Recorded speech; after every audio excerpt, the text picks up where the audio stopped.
മുടിയുടെ ഒരു അവസ്ഥ കണ്ടോ? ശരിക്കും ഒരു 3-4-5 പ്രാവശ്യം സ്മൂത്തനിങ് ചെയ്ത ഹെയർ ആയിരുന്നു. ആ ഹെയറിൽ മാം ബോട്ടോക്സ് ചെയ്ത ഹെയർ മാം കുഴപ്പമില്ലാതെ പൊയ്ക്കൊണ്ടിരുന്നു. അതിനുശേഷം മാം പിന്നെയും പോയിട്ട് ആ മുടിയിൽ സ്മൂത്തനിങ് ചെയ്തു. അപ്പം നമ്മൾ ഒരു പാർലറുകാരെയും കുറ്റം പറയുന്നതല്ല. ദയവ് ചെയ്ത് ഈ സ്മൂത്തനിങ് ചെയ്ത ഹെയറിൽ നിങ്ങൾ ബോട്ടോക്സോ അങ്ങനെയുള്ള ഏത് പ്രോട്ടീൻ ട്രീറ്റ്മെന്റ് വേണമെങ്കിലും നിങ്ങൾക്ക് ചെയ്യാം. പക്ഷേ പ്രോട്ടീൻ ട്രീറ്റ്മെന്റ് ചെയ്ത ഹെയറിൽ പിന്നെയും പോയിട്ട് ഒരു കെമിക്കൽ ട്രീറ്റ്മെന്റ് ചെയ്യാതിരിക്കുക. ഹെയർ ഒരു നൂല് പോലെ ആയിപ്പോയി. ശരിക്കും ഹെയറിന്റെ സ്ട്രെങ്ത് കംപ്ലീറ്റ് പോയി. ഹെയർ ഫുൾ ഡാമേജ്ഡ് ആണ്, ഫുൾ ബ്രോക്കൺ ഹെയർ ആണ്. നോക്കിയാൽ ഫുള്ള് പൊട്ടി പോയിട്ടുണ്ട്. ഒത്തിരി ഹെയർ പൊട്ടി പോയിട്ടുണ്ട്.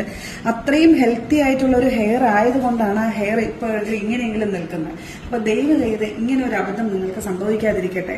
അതുകൊണ്ട് നിങ്ങൾക്ക് സ്മൂത്തനിങ് ചെയ്താൽ നിങ്ങൾ കണ്ടിന്യൂസ് സ്മൂത്തനിങ് ചെയ്തോളൂ, കുഴപ്പമില്ല. നിങ്ങളുടെ മുടി ഡാമേജ് ആവുന്നത് വരെ നിങ്ങൾക്ക് ചെയ്യാം. പക്ഷേ ആ ചെയ്ത ഹെയറിൽ നിങ്ങൾ ബോട്ടോക്സോ എന്തെങ്കിലും പ്രീമിയം ഇങ്ങനെയുള്ള ട്രീറ്റ്മെന്റ് ചെയ്തിട്ട് അതിൽ പിന്നെയും പോയിട്ട് നിങ്ങൾ സ്മൂത്തനിങ് ചെയ്യാതിരിക്കുക. സ്മൂത്തനിങ് ഒരു 100% കെമിക്കൽ ട്രീറ്റ്മെന്റ് ആണ്. അത് പിന്നെയും ഒരു പ്രോട്ടീൻ ചെയ്ത ഹെയറിൽ 100% കെമിക്കൽ പിന്നെയും അപ്ലൈ ചെയ്യുമ്പോൾ ആ ഹെയർ ഫുൾ ഡാമേജ് ആവും.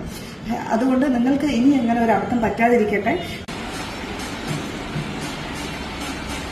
ഡാമേജ് ഒക്കെ ക്ലിയർ ആയിട്ടുണ്ട്, ഓൾമോസ്റ്റ് ക്ലിയർ ആയിട്ടുണ്ട്. 100% നമുക്ക് പറയാൻ പറ്റത്തില്ല, പക്ഷെ എന്നാലും ഡാമേജ് എല്ലാം